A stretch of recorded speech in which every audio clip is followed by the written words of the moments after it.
Book Live button, Alan. All right, you are on deck here. You are live. All right, hey, Alan's fan club.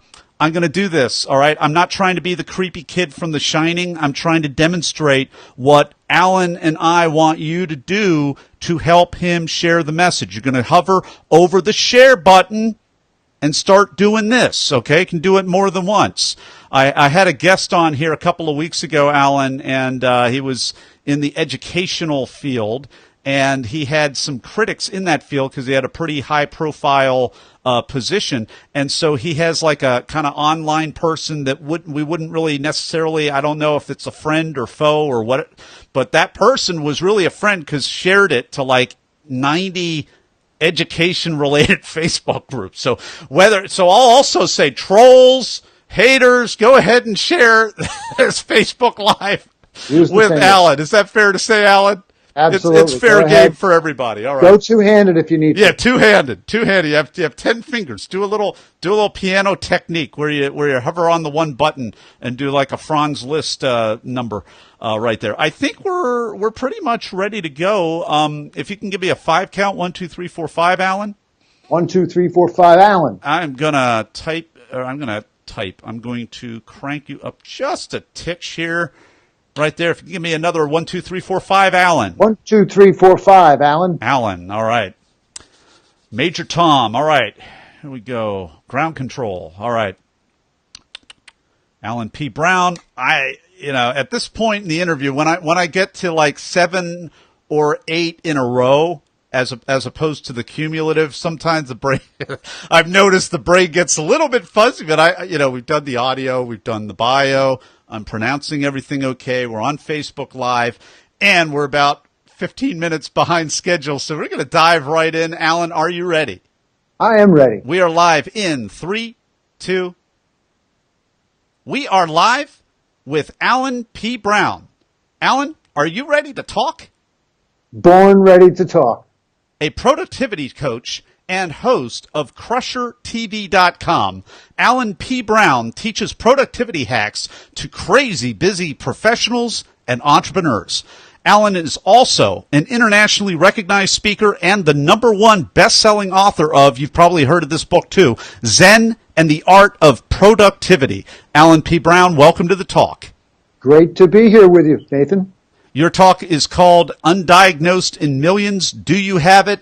It's a reveal talk, and there's all kinds of really valuable stuff, not just about that piece of the talk, but you really get into our system of incarceration, particularly in the United States, mention how other more forward-thinking countries are starting to reform their system to make it more humane, but undiagnosed, do we have it? What is it that we have? So I will take the same tack I took in giving the actual talk, which is to share some statistics about this thing before I tell you what this thing is. So I'm going to tell you about a thing that up to 71% of all alcoholics, I think it's 45% of the prison population, and about 25% of the drug abusers in the world all have in common. This is something that affects 9 million adults in the U.S. alone, and it's evenly distributed around the world, about the same percentage of adult populations. Results in billions of dollars in increased medical and justice system costs, billions more in reduced personal productivity and business productivity. It's responsible for untold social, familial, personal misery in every single day for many people. And importantly, in women, this thing results in increased odds of eating disorders, a doubling in the likelihood of attempted suicide, and more. And this is neither a particular crime nor a demographic. This thing of which I speak is ADHD in adults, attention deficit disorder. And so I hope for those who didn't know what it was going in that you have a little bit of an eye-popping going on. This is, we all think about the out-of-control kid who's bouncing off the walls. It is either needs to be medicated or is over-medicated, and there's a lot of controversy around that. But I, again, am talking just about adults who number 9 million in the U.S. alone. And the important thing about, and the reason I gave this talk, is that 85% of those 9 million don't know that they have it. What's to say? I've been asked point blank whether I have it, and I don't know myself, Alan, just because of, I wonder why that would be. A lot of different ideas and a lot of different energy. And so I love that you're framing this as an adult issue and acknowledging some of the controversy, the overprescription, and all of the stuff that we know that is going on. So we're just Talk Universe. We're just kind of framing it in that way. Let's talk about you, Alan. When did you know that this was something that you were dealing with, and what was your backstory like as it relates to this? Yeah, and this is another reason why this talk was so important for me to be able to deliver this talk. And that is because I was undiagnosed for most of my life, and that resulted early on in, of course, suboptimal academic performance, but also because I was a I was not a super severe case, but I was a classic case of attention deficit without the hyperactivity, but my mind just couldn't stop going. And such ADD teens and adults seek risk-taking behavior. They have difficulty with their studies. They have difficulty doing things like renewing their insurance. And they are likely, for a number of reasons I won't get into, to gravitate toward more risky friends and, again, behaviors. And so what I ended up doing as an undiagnosed teen and then into my 20s is I self-medicated with alcohol, with drugs, where many of my other friends in my cohort were starting to kind of grow up and go off to college or go off and find a trade or a profession. I just sort of languished, and it took me 10 years to get a 4-year degree, and in that time, I became a drug addict because the only thing that would fire up my brain enough to be able to do the schoolwork in college was cocaine and speed. So I ended up trying to be a drug dealer to put myself through college, ended up becoming addicted. My grades were going up, but I was becoming more and more and more of a drug addict. Now, here's why this dovetails with the criminal justice system. So here I am. I'm actually a pretty good guy. I did engage in some crime, but it was not a violent crime. And of course, I was a criminal because I was dealing drugs. But I was really trying to just get through college and go on and start a career and be a contributing citizen. But here I am doing this illegal thing, going from Jersey City to Harlem several times a week to buy large scale amounts of cocaine. And had I gotten caught doing that, I would have been thrown in prison. Had I, for instance, got caught with some of these drugs on me, as was the case almost all the time, with my uninsured car, my unregistered car, my expired license, which is all due to my ADHD. I didn't know how to run my life. Again, I could have taken a very different path in my life. And to kind of wrap up this section here, this is why it's so important for us to support prison reform and justice system reform, because there are hundreds and hundreds of thousands of nonviolent criminals who are in jail because of extreme drug laws, and also the non-screening of people coming into the system for mental health issues, ADHD, and other things that may have been not an excuse, but an explanation for why it is that they were using drugs, abusing drugs, etc. What is what's your take on some of the reform efforts that are happening in other countries as well as in the United States? We're starting to get on the bandwagon a little bit. It's a little bit less polarized than it used to be.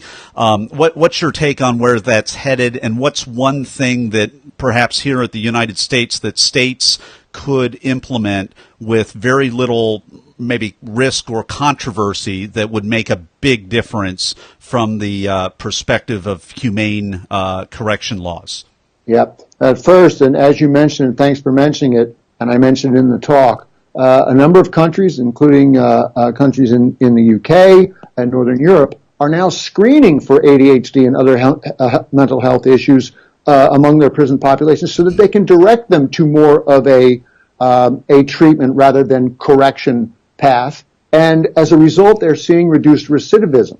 Now, we have one of the worst recidivism rates in the world, our country. It's because we don't really correct people in our correction system. We are strictly punishing them. Yes, there are many programs that can be available to people, but we're not doing a great job of it. The good news, bad news of our current situation in the U.S. is, the good news is, as you point out, that the conversation about drug law, nonviolent imprisonment and convictions we're starting to get a little bit more rational about it. On the other side, and this is something we have to really watch out for, is the privatization of prisons. Because when you have the profit motive behind keeping people in prison, you're not going to have reform of these things. So we're doing well on one front. We're starting to break through some old beliefs and some, frankly, destructive laws and traditions. But we're also at risk of handing things off to private companies that are really not going to be serving society at large.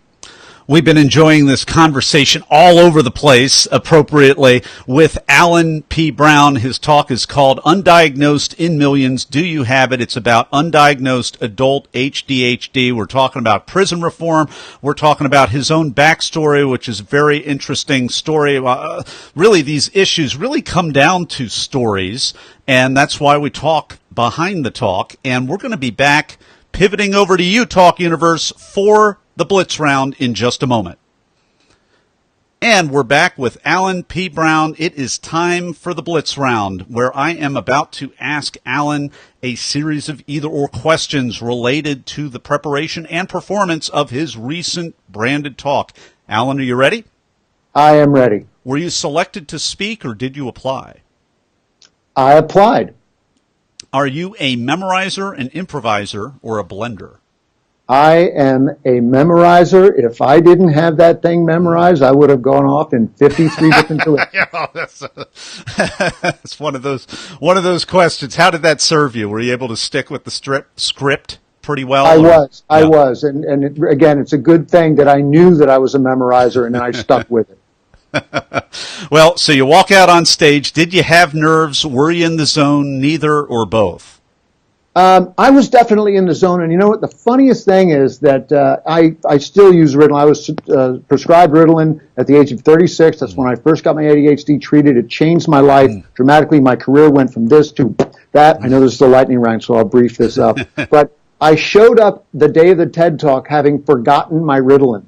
So I was really scared that my brain was going to fall apart, but I got psyched up, a little bit of caffeine, and boom. I was just so in the zone, and it really helps when you are passionate about your talk. I think my passion really drove my perfect performance in the talk. Okay, so other than the caffeine, if you forget the Ritalin, what's a tip, technique, or a tool that helps you? Absolutely. Consider physical priming, breathing, get that sternum up.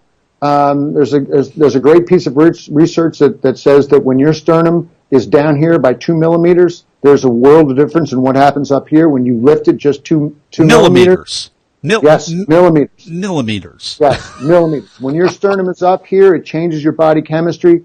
Do some of that. Do a power pose. And it's a little bit controversial, but do a power pose before you go out on stage, and you will be increasing the odds of your being able to deliver a great talk. Amy Cuddy's power pose is controversial? There was one of her co-researchers a couple of years ago did an op-ed where she basically tore down the results, or really the methodology of that study. And I had already been a proponent of power poses. I waited for Amy Cuddy's response to that, and I felt she did a great job of responding to it. And so I believe that power poses are something that are okay to talk about, but some people have heard about the refutation of it.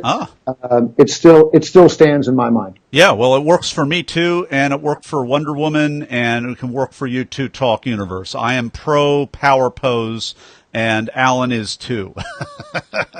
So we're going to enjoy this this talk with Alan P. Brown. We've been enjoying the Blitz round, and his talk is called Undiagnosed in Millions. Do you have it? You're going to be able to watch the talk by typing it into Google, or you can go to our show notes page at bethetalk.com. We will have a link for it that is clickable that you can watch very easily, and you can connect, as I mentioned in the bio, with Alan at crushertv.com. Crushertv.com. We'll have a link in there as well. And in a moment, we'll be back with Alan P. Brown and his final word of advice to you, Talk Universe. And we're back with Alan P. Brown. It is time for the final word of advice. Recognize that your brain is its own thing and has its own life. Think about it like the engine in your car. You don't take care of the engine by polishing it like you do your fenders and your leather seats. You have to take care of that thing from the inside. And the more you recognize that your brain has its own life and needs to be fed with the right food, the right amount of sleep, and the right amount of exercise, you're going to be able to nail your talk and nail a whole lot of other stuff in your life much better. Feed your brain. Alan P. Brown, thanks so much for carving time out of your busy schedule to give your wisdom to Talk Universe today. Thank you, Nathan. And that's a wrap. Thank you so much. And we're still on Facebook Live here, so if you have a question or comment for Alan, we're going to go offline, but you can still ask your comment or ask your question or post your comment. And remember the finger share. Blast this. If you have a loved one that's been incarcerated, and any of these stories that we told, so many different things, Alan, that we talked about. If anything kind of dovetails, or if you're just curious and you want to spread that message a little bit more, share it. This is why we do this. And think about this: if you know one person who's been in your life that's been diagnosed with ADHD, there are probably 6 more that you know who are undiagnosed with ADHD. And that's really important, because when someone gets a diagnosis of ADHD, even if they're 72 years old, it is life-changing when you start to realize how your brain works uniquely and why it is you may have had difficulty in school or in a job or whatever. So that's another important reason to click that share button.